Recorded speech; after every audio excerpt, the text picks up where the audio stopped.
ये है आज के भारत की दशा।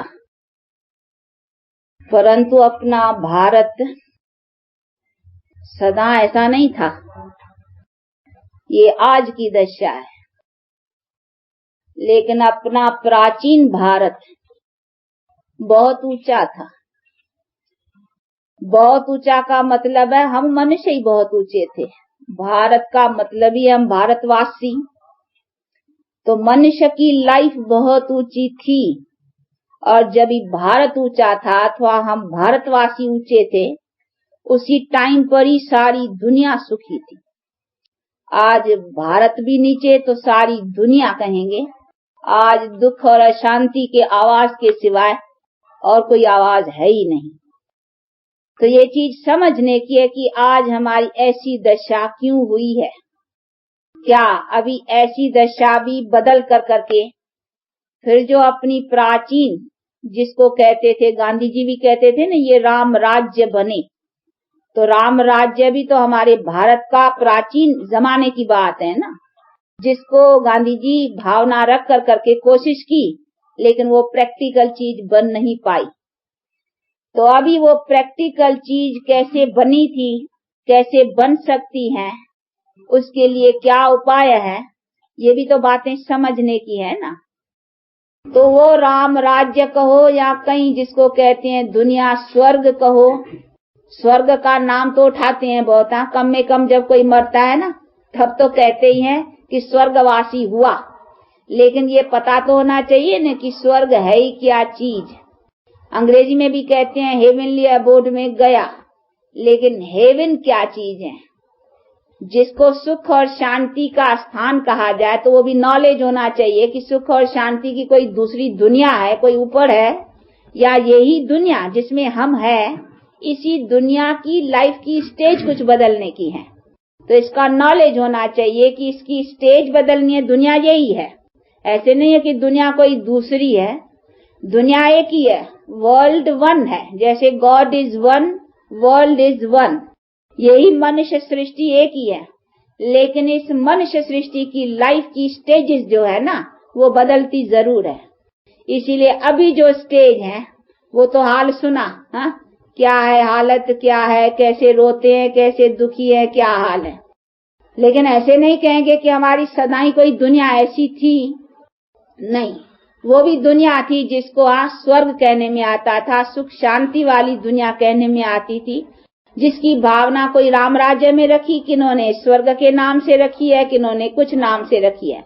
लेकिन वो हमारी जो स्टेज थी, जिस भारत के लिए नाम भी देते हैं गोल्डन स्पैरो था, तो वो कौन सी स्टेज और कैसे बनी थी, उसमें हमारी क्या लाइफ थी जो आज नहीं है। तो उन बातों को समझना चाहिए। जब भी समझेंगे तभी तो ऐसी लाइफ को बना सकेंगे ना।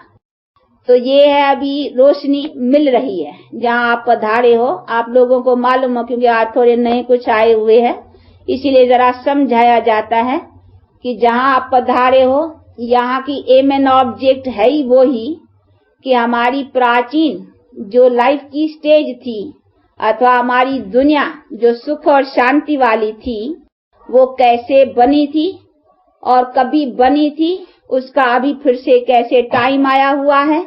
और ये हम भी उस परम पिता परमात्मा के द्वारा अभी इसी बातों को समझकर, क्योंकि इसी बातों को जानने वाला है ही एक, सवाय परमात्मा के हमको इसी सभी बातों की रोशनी कोई मनुष्य नहीं दे सकता है।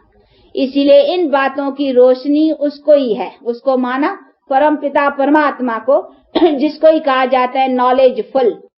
वो हमारे सारे कर्म गति को जानने वाला है, तो वही तो बता सकेगा ना। और उसने ही कहा है कि यदा यदा धर्मस्य ग्लानिर्भवति भारत, जब जब अधर्म होता है तब तब मैं आता हूँ। काय के लिए आता हूँ? इसीलिए कि इस बातों की समझ दे कर करके ऐसी दुनिया बनाने के लिए। तो अभी ये वही टाइम है और ये उनकी ही कॉलेज है, परम पिता परमात्मा की। हम सब स्टूडेंट्स हैं, उनके द्वारा वो सीख रहे हैं कि किस तरह से अभी हम अपने प्रैक्टिकल लाइफ को ऊंच बनाएं, जिसके आधार से जो दुनिया हम चाहते हैं, अथवा हम अपने लाइफ में सुख शांति चाहते हैं, वो हमको कैसे प्राप्त हो। क्योंकि मनुष्य दुखी जो होता है ना, दुख कहाँ से होता है? दुख को भी समझना चाहिए। दुख किसी बातों से होता है। देखो, मनुष्य को रोग होता है तो दुखी होता है, अकाले मृत्यु होता है तो दुख होता है, निर्धनता होती है तो दुख होता है, लड़ाई झगड़े होते हैं तो दुख होता है। यही दुख के कारण है नहीं। अभी अगर हमारे लाइफ में ये बातें न हो फिर तो ठीक है ना, फिर तो हमारी जीवन, हमारे पास कभी रोगी ना आवे, कभी अकाले मृत्यु न हो, यानी मरने जीने का बल हमारे पास हो, और कभी लड़ाई झगड़े और निर्धनता आदि ये सभी बातें न हो, फिर तो हमारी जीवन सुखी हो, फिर तो ठीक ही है ना। लेकिन ये होवे कैसे? ऐसे भी नहीं कहेंगे कि ये संसार का नेम है, रोग होना भी जरूरी है, अकाले मृत्यु होना भी जरूरी है, निर्धनता भी जरूरी है, ये लड़ाई झगड़े भी सदा से चले आए हैं, कई ऐसे समझते हैं। परंतु नहीं, ये रॉन्ग है।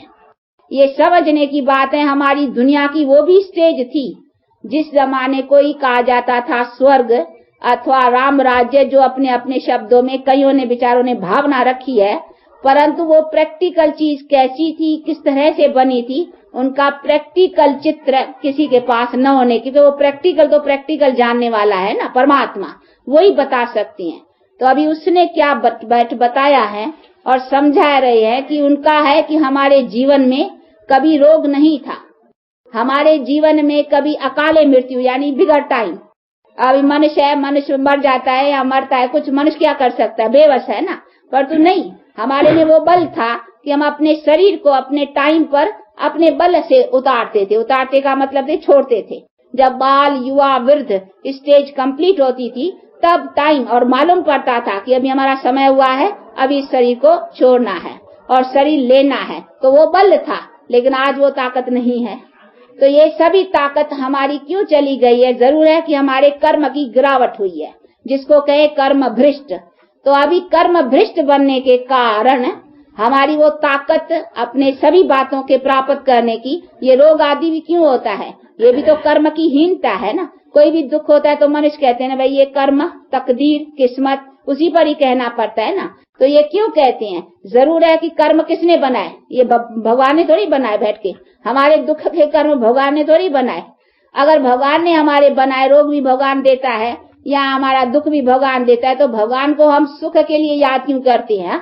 जब भी दुख आता है तो भगवान को याद करती है कि हे भगवान अभी रहम कर, हे भगवान अभी सुख दे, हे भगवान, अच्छी बात के लिए उसको याद करते हैं। नहीं, ऐसे थोड़ी कहते भगवान दुख दे। उसने हमको अगर दुख दिया होता तो उसको हम सुख के लिए क्यों याद करते हैं? और महिमा भी ऐसे करते हैं कि तू दुख हरता सुख करता।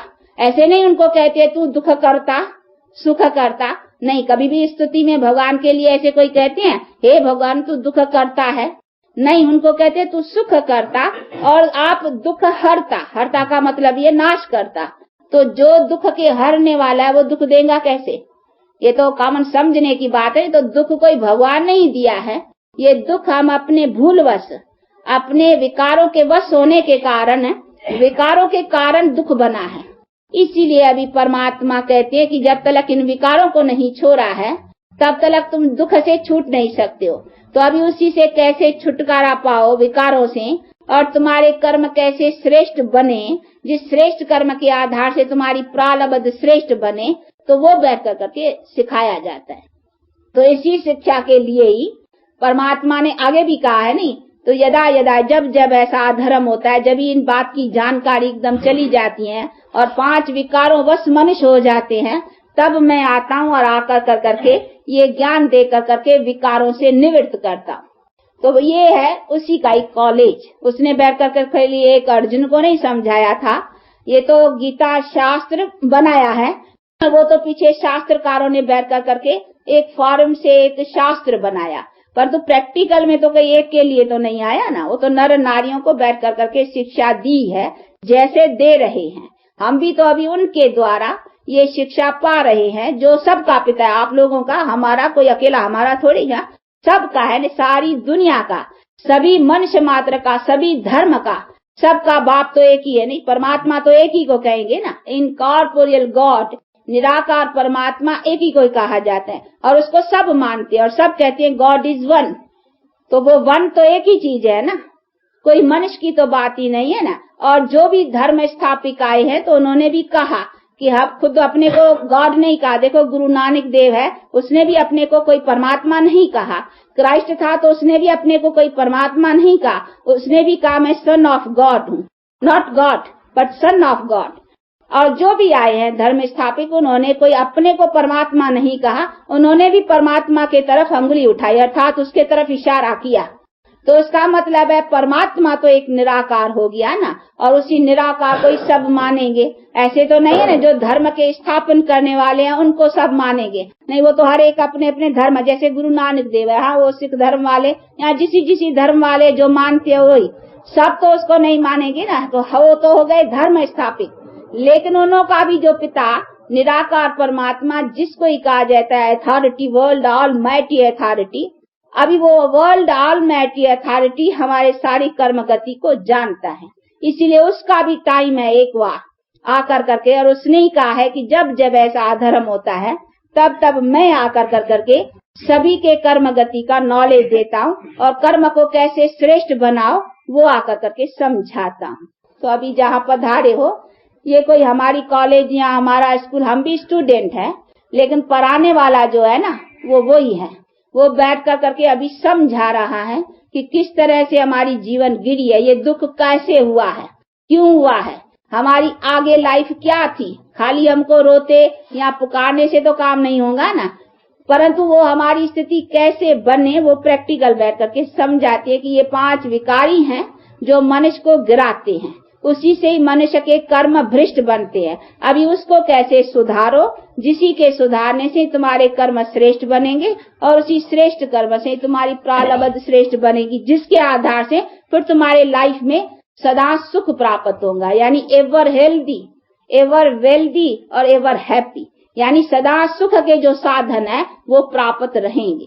तो वो हमको प्राप्त रहेगा तभी जब हमारे कर्म श्रेष्ठ रहेंगे ना, बिना श्रेष्ठ कर्मों के हमको सुख की प्राप्ति हो ही नहीं सकती। तो हम खाली सुख शांति के इच्छुक रहे, उसी से तो काम नहीं बनेगा ना। लेकिन वो बनेगा कैसे, तो हमको उसके उपाय का पता होना चाहिए। तो आज दुनिया बहुत उपाय करती है वर्ल्ड पीस के लिए, वर्ल्ड शांति के लिए, विश्व शांति के लिए, अथवा अनेक सुख प्राप्त करने के लिए साधन तो कई कोशिश करती है, परंतु सभी कोशिशों का हमको लाभ मिल नहीं रहा है प्रैक्टिकल में। उसी तरीके से आज देखो कितनी साइंस ऊंची गई है, चांद सूर्य तक, भले ऊंचे तो ऐसे चल गए लेकिन लाइफ हमारी नीचे चली जा रही है। तो हमारी लाइफ को कैसे ऊंचा उठाया जाए और हमारी लाइफ कैसे ऊंची उठे, उसका फाउंडेशन कौन सा है? उसका फाउंडेशन है purity. First purity, then peace and prosperity. ऐसे नहीं है फर्स्ट पीस एंड प्रॉस्पेरिटी, नहीं, फर्स्ट प्योरिटी। जब तक लाइफ में प्योरिटी नहीं आई है तब तक पीस एंड प्रॉस्पेरिटी आई नहीं सकती है। तो फर्स्ट प्योरिटी, तो प्योरिटी कैसे हमारे जीवन में आए जिससे हमारे कर्म अच्छे बने, तो कर्म का ही हम फल खा सकेंगे ना। हमारे कर्म ही ठीक नहीं होंगे तो हम फल खाएंगे कहाँ से? कर्म से ही तो फल बनता है ना। हम खाने की इच्छा रख बैठे हैं लेकिन मिले कहाँ से? उनका बीज जो बोना है, तो ये है कर्म क्षेत्र। ये गीता में भी है, ये कर्म क्षेत्र है, इसको कर्मों की खेत कहा जाता है। जो हम करते हैं सो पाते हैं, लेकिन हम करना क्या चाहिए? हमको उसका राइट नॉलेज होना चाहिए। ऐसे तो कॉमन कहीं समझते हैं कि इतना तो हमें भी ज्ञान है कि भाई सच बोलना चाहिए, झूठ नहीं बोलना चाहिए, किसको धोखा नहीं देना चाहिए, किससे कोई ऐसा पाप कर्म नहीं करना चाहिए, तो कॉमन सब समझते भी हैं। परंतु पहले ये भी तो हमको जानना चाहिए नहीं कि सच ही क्या है। सच बोलना चाहिए परंतु सच क्या है? सच का भी तो पता होना चाहिए नहीं कि व्हाट इज ट्रुथ। ट्रुथ का नॉलेज होना चाहिए ना। ट्रुथ उसको कहेंगे कि हमको यथार्थ अपनी नॉलेज होनी चाहिए कि व्हाट एम आई, हम कौन है। सेल्फ रियलाइजेशन होना चाहिए कि हम है कौन। ऐसे तो कॉमन किसे भी पूछेंगे आप कौन हो, तो कहेंगे हाँ देखो मनुष्य ने, हाँ मनुष्य है और क्या है, देखते नहीं हो मनुष्य है। ये तो कॉमन परिचय, वो तो बात ही नहीं। लेकिन आई सेल्फ, हम है कौन, वो चीज का पता होना चाहिए ना। तो हम है आत्मा, आत्मा को अपना ज्ञान होना चाहिए और हमारा कैसा कर्म के साथ संबंध है, हम किस कर्मों से श्रेष्ठ बन सकते हैं और किस कर्मों के कारण नीचे गिरे हैं, इन सब बातों का यथार्थ नॉलेज होना चाहिए ना। तो हमको अपना और अपने क्रिएटर का, परमपिता परमात्मा का, जिससे ही हमको बल मिलेगा, ताकत मिलेगी, उनका नॉलेज और हमको अपने कर्म का नॉलेज, इन सब बातों की यथार्थ नॉलेज होनी चाहिए। तो यथार्थ नॉलेज को ही सच कहा जाएगा। बाकी ये कॉमन नॉलेज वो तो सब जानते हैं, सच बोलना, सच क्या कहेंगे भाई, जिसने इसने यही बात सुनाई, मैंने भी वही बात सुनाई, ये सच बोला। अभी सच ये तो नहीं ना, हम वास्तव में है कौन, हमारा ये कर्म का चक्कर कैसा चलता है, हमारी कर्म की ये सृष्टि का कैसा बना, इन बातों को यथार्थ जानना, उसको कहेंगे सच को जानना। बाकी ये तो नहीं है ना, इसने जो बोला हमने भी वो बोला इसीलिए हम सच्चे हो गए, नहीं। ये है कौन, इसका पता होना चाहिए कौन है। तो अपना, हर एक को अपना, दूसरे का, तो ये कौन है, हम जो ये देखते हैं तो ये नॉलेज होना चाहिए, नहीं ये क्या है, मनुष्य है क्या। तो इस यथार्थ नॉलेज को समझना, इसको कहेंगे ट्रुथ को जानना। तो सत्यता का पता भी होना चाहिए ना कि हमारी जीवन का आधार किसके ऊपर है, हमारा कर्मों का आधार किसके ऊपर है, हमारा कर्म क्या है, हमें करना क्या चाहिए। इन सब बातों की यथार्थ जानकारी को ही ज्ञान कहा जाता है और उसको ही कहेंगे सच को जानना। तो जब तक ऐसी यथार्थ नॉलेज का पता नहीं है तो मनुष्य सत्यता से चलते ही नहीं है। भले मनुष्य तो समझते हम बड़े कभी किसको खून नहीं किया, कभी किसका पाप तो नहीं किया, कभी किसको धोखा दिया नहीं, हम इसीलिए बहुत सत्यवादी हैं, बहुत अच्छे है। परंतु 5 विकार वश जब तक मनुष्य है ना तो मानो उससे पाप होता ही रहता है। ऐसा तो कोई कह नहीं सकता है कि हमारे पास विकार ही नहीं है, क्योंकि बेचारे को विकारों का अर्थ नहीं है, नहीं पता ही नहीं है। वो तो समझते हैं क्रोध के बिना दुनिया कैसे चलेगी, काम के बिना संसार की वृद्धि कैसे होगी, मोह के बिना बच्चों की पालना कैसे होगी। वो कई ऐसे समझते हैं कि 5 विकार के बिना संसार का काम ही नहीं चलेगा, परंतु ये रॉन्ग है। हमारा संसार विकारों के सिवाय सदा सुखी था, जिसको ही कहा जाता था स्वर्ग। स्वर्ग में स्वर्गवासी मनुष्य जो थे क्या विकारी थे। हमारे पूज्य श्री लक्ष्मी, श्री नारायण, श्री सीता, श्री राम, जो गांधी जी राम राज्य की भावना रखता था, उसी जमाने की बात है। क्या उन्हीं समय में विकार था? अगर उनको विकार तो आज उनके चित्र मंदिरों में क्यों पूजे जाते हैं? आज जब मंदिरों में जाते हो, लक्ष्मी नारायण के मंदिर में जाते हो, तो आप उनके आगे क्या कहते हो? आप सर्वगुण संपन्न, 16 कला संपूर्ण, संपूर्ण निर्विकारी, ऐसे कहते हो ना। क्या आप कहते हो आप सर्वगुण अपूर्ण, आप विकारी? ऐसे तो नहीं है ना। उनको निर्विकारी क्यों कहते हो? जरूर कंट्रास्ट है ना, विकार और निर्विकार का कोई तो कंट्रास्ट है ना। तो इसी सभी बातों को भी समझना है ना। और अपने को कहते हैं हम विकारी, हम पापी, हम नीच, हम कपट, अपने को ऐसे कहेंगे, उनको कहेंगे आप संपूर्ण, आप सर्वगुण संपन्न, 16 कला संपूर्ण, संपूर्ण निर्विकार। देवताओं को ऐसे कहते हैं, तो क्यों कहते हैं? जरूर कोई कंट्रास्ट है ना। और अंग्रेजी में भी कहते हैं वाइसलेस और विशस, तो फर्क है ना विशस में और वाइसलेस में। तो विशस किसको कहेंगे? जिसमें वाइसेस है, तो वाइसेस किसको कहा जाता है? तो ये भी समझने की बात है नहीं। तो वाइसलेस ऐसे नहीं, अब निर्विकार का मतलब ही है वाइसलेस, तो उसकी माना वाइसेस का लेस चाहिए ना। कहते वाइसलेस तो माना वाइसेस नहीं, उनको कहेंगे लेस। बाकी ऐसे नहीं है कि ये विकारों के बिना दुनिया कैसे चलेगी, फिर उसको वाइसलेस कैसे कहेंगे? तो वाइसलेस वर्ड का भी अर्थ का समझना है ना। तो ये सभी चीजों को समझना है कि हमारी दुनिया उसी बल से चली हुई है जिसमें हमारे पास विकारों का बल नहीं। विकार कोई बल नहीं है, विकार से तो हम गिरे हैं ना। तो ये सभी चीजों को समझना है। इसीलिए इस बातों को समझ करके हम अपने संसार को कैसे ऊंचा उठाएं और उसके लिए हमें क्या करना चाहिए और किस तरह से हम ऊंचे हो सकते हैं, उसको यथार्थ समझना, उसको ही कहेंगे सच को जानना। इसीलिए कहा जाता है गॉड इज ट्रुथ, यानी इसी सत्यता को परमात्मा ही जानता है। ट्रुथ को परमात्मा ही जानता, और कोई जान ही नहीं सकता है। इसीलिए तो बेचारे मनुष्य नहीं जानते ना, तब तो कहते नहीं तो न भाई ये तो संसार ऐसा ही चलेगा। परंतु संसार कैसे चलेगा? अगर ऐसा ही चलेगा तो चला के दिखाओ ना। आज क्यों संसार अशांत दुख हुआ है? ऐसा ही चलेगा तो चला रहे हैं नहीं संसार, फिर उसमें चला क्यों रहे हो? अशांत है, दुख है, देखो हाहाकार लगी हो गई है ना। ये देखा नहीं, सुना नहीं, गीत में भी देखो ना आज हमारा भारत क्या है। तो ये क्यों है? अगर हम चला के जानते तो दिखाओ ना चला करके। फिर संसार क्यों हमारा दुख और अशांति में आ चुका हुआ है? इसीलिए बाप कहते हैं मनुष्य तुम नहीं जानते हो, मैं जानता हूँ कि तुम्हारा संसार कैसे सुखी बनेगा।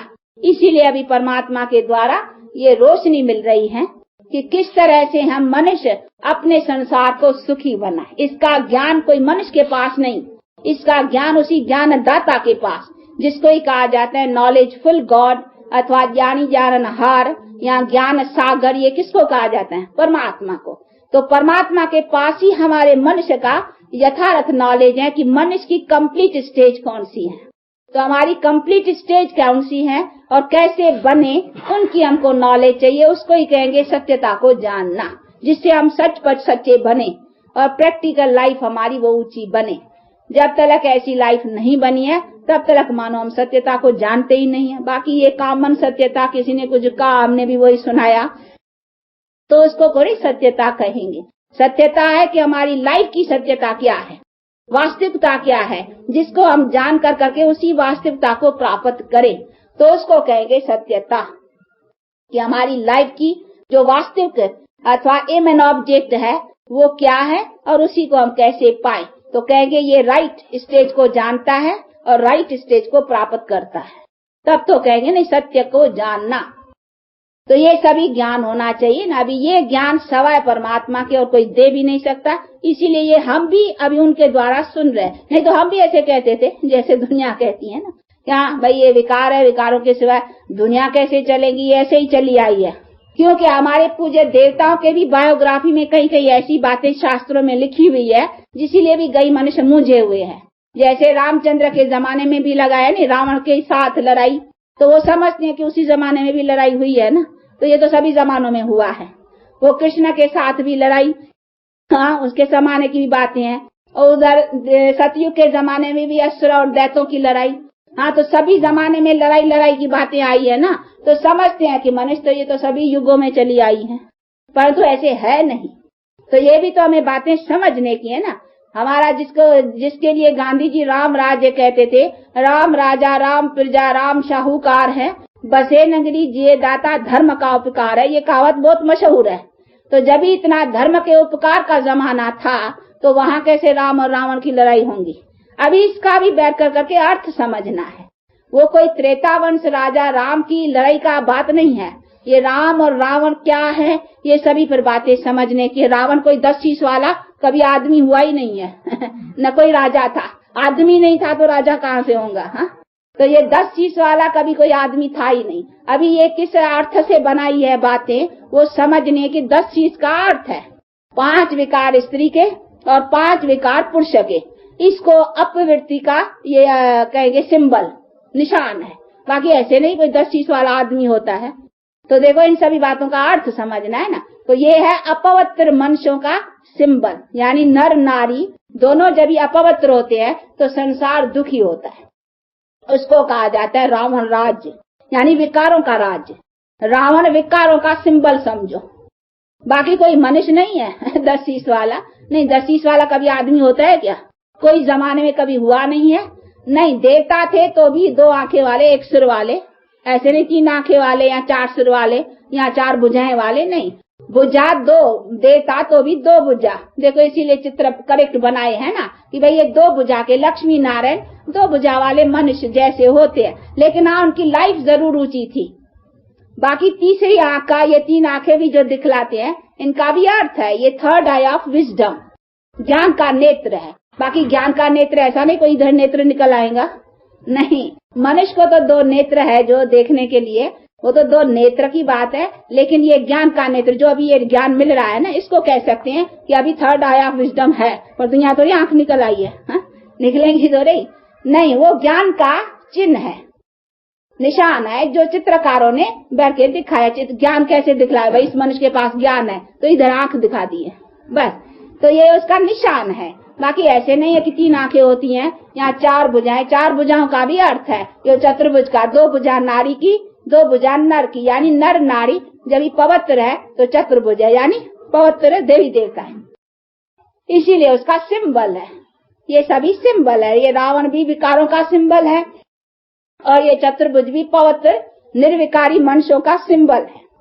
तो ये सभी चीजों को समझना। बाकी ऐसा नहीं राम रावण की लड़ाई हुई है या कुछ भी नहीं। ये राम माना परमात्मा, जब ही परमात्मा आया है तो विकारों से लड़ाई कराई है, अर्थात युद्ध कराई है 5 विकारों के साथ जीतने के लिए। देखो अभी हम युद्ध कर रहे हैं, हम हमारी लड़ाई किससे है? हम भी लड़ रहे हैं। किससे लड़ रहे हैं? विकारों से। विकारों ने हमारे ऊपर जीता है ना। अभी हम विकारी हो गए थे, हमारे ऊपर विकारों ने राज किया, इसीलिए हम दुखी हुए हैं। अभी फिर परमात्मा आकर के रोशनी दिया कि इस विकारों से लड़ो और इस विकारों को जीतो। किससे लड़ो? रावण से। तो ये हमारी रावण के साथ लड़ाई।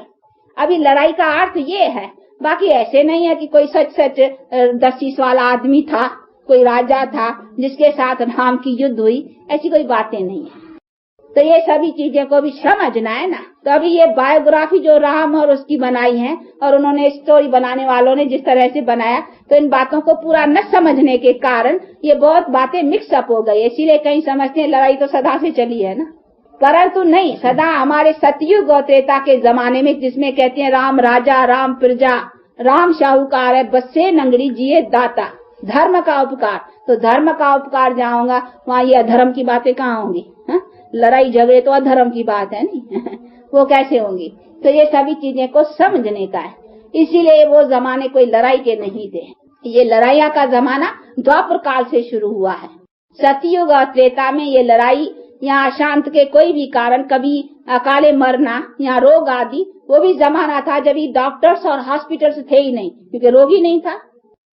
कभी कोई जज वकील और कोर्ट आदि थी नहीं, क्योंकि चोरी चकारी थी नहीं, काहे के लिए होंगे? वो भी जमाना था ना।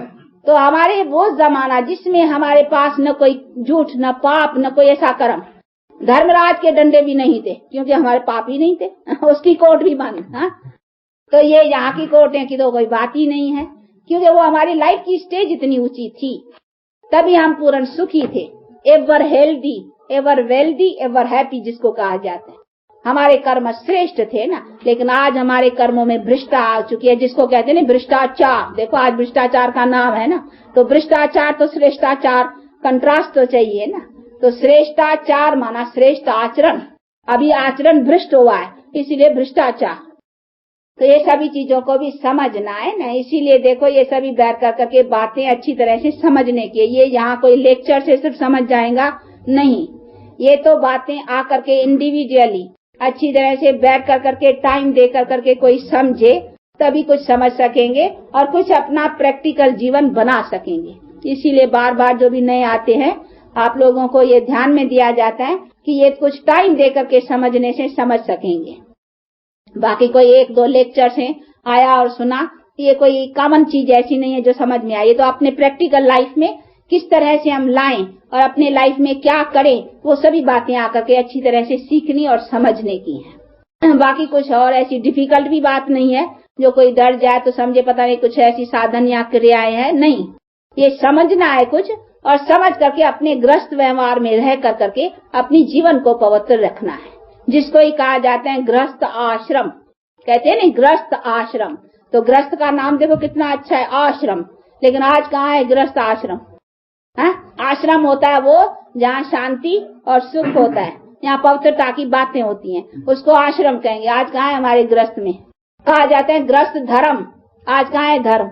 आज ग्रस्त धर्म को अगर अधर्म कहा जाए तो कह सकते हैं, क्योंकि विकारों के साथ ग्रस्त का संबंध चल रहा है ना, जिसमें दुख है, शांति। किसी से भी अगर पूछो तो कहेंगे भाई ग्रस्त में क्या झंझट जंजाल, ये कॉमन कहते हैं। क्यों कहते हैं? नहीं तो ग्रस्त आश्रम, उसमें झंझट और जंजाल क्यों? परंतु है, क्योंकि आज हमारे गृहस्थी में विकार कर्म का जो खाता है ना, वो उल्टा चल चुका हुआ है, इसीलिए हमारा गृहस्थ अभी गिर चुका हुआ है। नहीं तो हमारी प्रवृत्ति का आदर्श बहुत ऊंचा था। देखो देवता है, ये हम ही थे ना, हम मनुष्य ही थे इतने ऊंचे। ये लक्ष्मी नारायण सीताराम, इनके जीवन का आदर्श क्यों ऊंचा था? उनका गृहस्थ पवित्र था, उसको कहते थे गृहस्थ धर्म। धर्मपति, धर्मपत्नी, देखो धर्म का नाम आता है ना, लेकिन आज कहाँ है धर्म का संबंध? अभी तो है विकारों का संबंध, तो उसी को थोड़ी धर्म कहेंगे।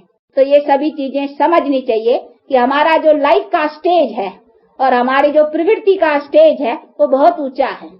उसी ऊंच को कैसे बनाएं, प्रैक्टिकल में कैसे लाएं, उन्हीं सभी बातों को समझना है। और ये सभी गीता के भगवान ने गीता में भी कहा हुआ है, कर्म योग, राजयोग, वो सबसे श्रेष्ठ है। ये वही चीज है, वही बैठ करके परमात्मा अभी कर्म योग यानी घर गृहस्थ में रहते और किस तरह से हम अपने पवित्र प्रवृत्ति को बनाए, वो बैठ करके सिखा रहे हैं। तो ये है कॉलेज, जैसे डॉक्टरी, इंजीनियरिंग, बैरिस्टरी कॉलेज होता है ना, मनुष्य डॉक्टरी कॉलेज से डॉक्टर बनेगा, इंजीनियरिंग कॉलेज से इंजीनियर बनेगा। तो ये भी एक कॉलेज या यूनिवर्सिटी समझो, काहे की है? मनुष्य से देवता अथवा देवी बनने का, नारी से लक्ष्मी, नर से नारायण। अभी बनना हो तो फिर वेलकम, समझा? हाँ, तो इसकी स्टेटस बतला देते हैं एम एंड ऑब्जेक्ट, कि नर कितना ऊंचा है, नारी कितनी ऊंची है। नारी नहीं तो लक्ष्मी है, पर लक्ष्मी कहने की नहीं, प्रैक्टिकल चाहिए ना, लाइफ चाहिए। और नर नारायण है, नारायण का मतलब है पवित्र। तो मनुष्य नर नारी इतने ऊंचे हैं।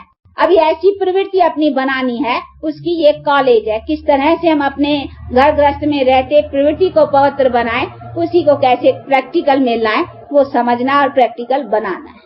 तो ये आप लोगों को ये मैंने ऑब्जेक्ट सुनाते हैं। बाकी बनना और प्रैक्टिकल में आना, उसके लिए तो फिर थोड़ा टाइम देकर करके समझेंगे तो समझ सकेंगे। अच्छा, अभी टाइम हुआ है, इसीलिए अभी इसको 2 मिनट साइलेंस।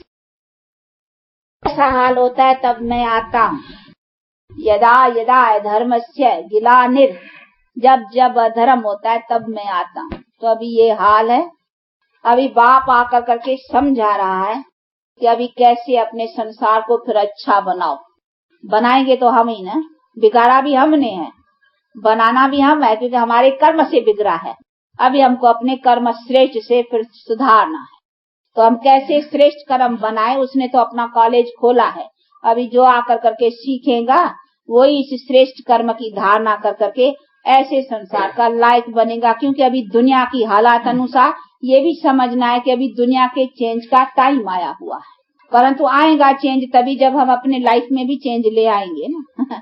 जो लाएगा वही ऐसी चेंज वर्ल्ड की, यानी जो आगे आने वाली फ्यूचर वर्ल्ड, जिसको गोल्डन एजेड वर्ल्ड कहा जाए, ये अभी है आयरन एजेड।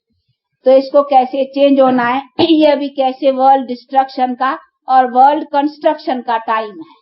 तो ये सभी चीजों को समझना है। इसलिए थोड़े टाइम में तो ये सभी बातें समझाई भी नहीं जा सकती हैं। इसलिए कोई नए आए हैं तो आप लोगों को राय है कि इसको कुछ टाइम देकर करके आकर के समझेंगे तो बहुत अच्छा है और बहुत कुछ अपने जीवन का लाभ पा सकेंगे।